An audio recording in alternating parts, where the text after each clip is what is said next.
So just expect to suck at the beginning. It's fine. It's normal. Like, you should suck at the beginning. Again, that doesn't mean you suck as a person. You just don't have the skill sets yet. So create expecting it not to be fantastic yet. It's hard because you know what good looks like. Because you can watch other people's shows. Maybe you love Mark's show and you watch what he's doing. It's like, man, Mark, you're so good. You got the voice, you got the setup, you ask great questions, you got these guests. Like, you're so good. You know what Mark's show looks like. And then you go create your own, and it's nowhere close. But you're judging against Mark's middle, right?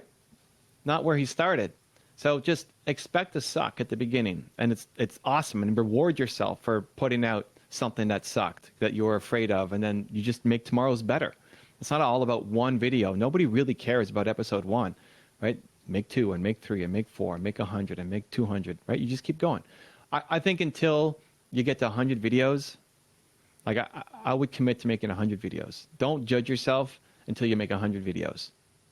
I'm actually looking at pulling my own data and maybe some of my friends who have big YouTube channels and just seeing where they were at 100 videos.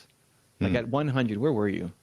You know, how good were you? How many subs did you have? Because it took me 5 years to get to 7,000 subscribers.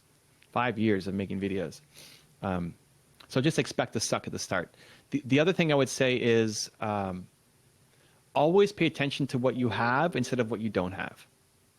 So if Mark has 700 or 500 subscribers on his YouTube channel, I'm worried about the 500.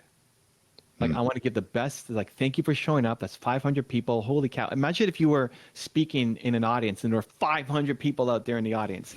You'd be freaking out, right? You'd be like a nervous wreck behind the stage. Like, oh my God, there's 500 people out there. That, you know, that's how I would always see it. In my first video, in the first year of the video going up, I had 3 comments on it. My mom was the first one. My older sister was the second comment. And some random guy was the third comment. And it's like, oh my God, a random somebody found my video. You know, it's amazing. And yes, you can always look, and listen, I want to grow like everybody else. I want to hit, you know, we're at 400 something million views. I want to hit 1 billion. We're at almost 3 million subscribers. I want to hit 10. You know, I want to grow. I want to impact. I want to reach more people. I want to spread the message. And it's still much more about who is showing up and who I am serving right now, even if that only means that 4 people watched your videos, 4 people who watched your video. And 1 person commented. They took their time, 1 person to comment. And by focusing on them, they'll actually take you to everybody else. And so I find that and this isn't just a YouTube thing. This is podcasts, this is Instagram, this is everything. We're focused on what we don't have instead of the audience that we currently do have and serving them as best as possible.